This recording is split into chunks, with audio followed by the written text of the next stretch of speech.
భారత్కు అమెరికా అధ్యక్షుడు Trump F-35 యుద్ధ విమానాలను ఆఫర్ చేయడం సంచలనంగా మారింది. అత్యాధునిక సాంకేతికతతో అభివృద్ధి చేసిన ఈ ఫైటర్ జెట్ను ఎంతో సన్నిహిత దేశాలకు కూడా అగ్రరాజ్యం ఇవ్వాలనుకోవడం లేదు. రష్యా నుంచి S-400 కొనుగోలు చేసిందని, నాటో కూటమి దేశమైన వీటిని విక్రయించబోమని గతంలో తేల్చి చెప్పింది అమెరికా. అలాంటిది S-400 వాడుతున్న భారత్కు వీటిని అమ్మాలని భావించడం నిజంగా విశేషమే. ఇప్పుడు ఈ ఆధునిక స్టెల్త్ ఫైటర్ను భారత్కు అందించేందుకు మార్గం సుగమం చేస్తున్నామంటూ సంయుక్త విలేకరుల సమావేశంలో ట్రంప్ ప్రకటించారు. ప్రస్తుతం ప్రపంచవ్యాప్తంగా వాడుకలో ఉన్న 5వ తరం అత్యాధునిక యుద్ధ విమానం F-35.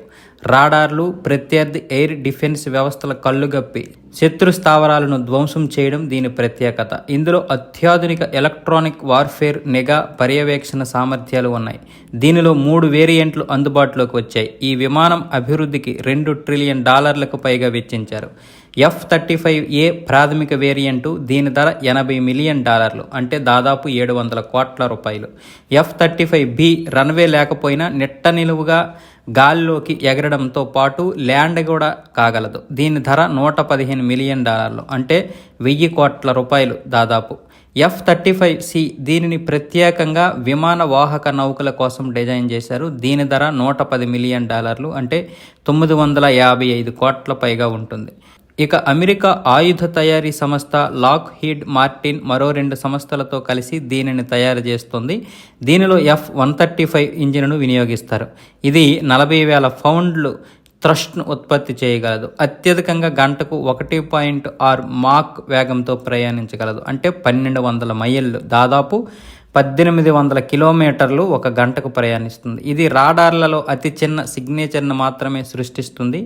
దానిని ఏదో పక్షి అనుకొని శత్రు సైన్యం భ్రమించేలా చేయగలదు. కొన్ని సందర్భాల్లో ఎయిర్ డిఫెన్స్ వ్యవస్థల కళ్ళు కూడా గప్పుతుంది. దీని కాక్పిట్ విలాసవంతమైన కార్లతో పోటీ పడుతుంది. మిగిలిన ఫైటర్ జెట్ల వలె దీనిలో వివిధ రకాల పరికరాలు, ఇతరాలు ఉండవు. భారీ టచ్ స్క్రీన్లు, హెల్మెట్ మౌంటెడ్ డిస్ప్లే పైలట్కు సౌకర్యవంతంగా ఉంటాయి. వారికి రియల్ టైమ్ ఇన్ఫర్మేషన్ను అందిస్తాయి. ఈ హెల్మెట్ ఖరీదే $4 లక్షల ఉంటుంది, అంటే ఓ విలాసవంతమైన కారు ధరతో సమానం అన్నమాట, అంటే దాదాపు 3.5 కోట్ల రూపాయలు. ఈ విమానం దాదాపు 6 నుంచి 8.1 టన్నుల బరువైన ఆయుధాలను మోసుకెళ్లగలదు, అంటే ఈ విమానంలో భారీ ఆయుధాలను కూడా ప్రయోగించే అవకాశం ఉంది. అదే సమయంలో స్టెల్త్తో ఎక్కడా రాజీ పడాల్సిన అవసరం కూడా రాదు. ఈ విమానం తయారీ నుంచి వినియోగం వరకు అమెరికా సన్నిహిత దేశాలకు మాత్రమే అవకాశం లభించింది. UK, ఇటలీ, నార్వేలు దీని తయారీలో భాగస్వాములుగా ఉన్నాయి. ఇవి వాటి వాయుసేనల్లో దీనిని భాగం చేసుకున్నాయి. ఇక జపాన్, దక్షిణ కొరియా, ఇజ్రాయెల్కు మాత్రం వీటిని విక్రయించారు. ఇటీవల ఇరాన్పై దాడుల్లో టెల్ అవీవ్ వీటిని వాడినట్లు చెబుతున్నారు. భారత్ వాయుసేన అమ్ముల పొదిలో రఫేల్ యుద్ధ విమానాలే అత్యాధునికమైనవి. ఇవి 4.5వ తరానివిగా భావిస్తారు. ఇవి గగనతలం నుంచి గగనతలంలోకి, గగనతలం నుంచి భూ ఉపరితలంపైకి దాడులు చేయగలవు. కాకపోతే F-35 స్థాయి టెక్నాలజీ దీనిలో లేదు. F-35 యుద్ధ విమాన నిర్వహణ అత్యంత ఖరీదైన వ్యవహారం. శత్రు దేశాలపై ఇది తిరిగిలేని ఆధిక్యం అందించిన వ్యయాలు మాత్రం భారీగా ఉంటాయి. గంటసేపు ఈ విమానం గాలిలో ఎగిరితే $36,000 ఖర్చు అవుతుంది, అంటే దాదాపు 30 లక్షల రూపాయలు.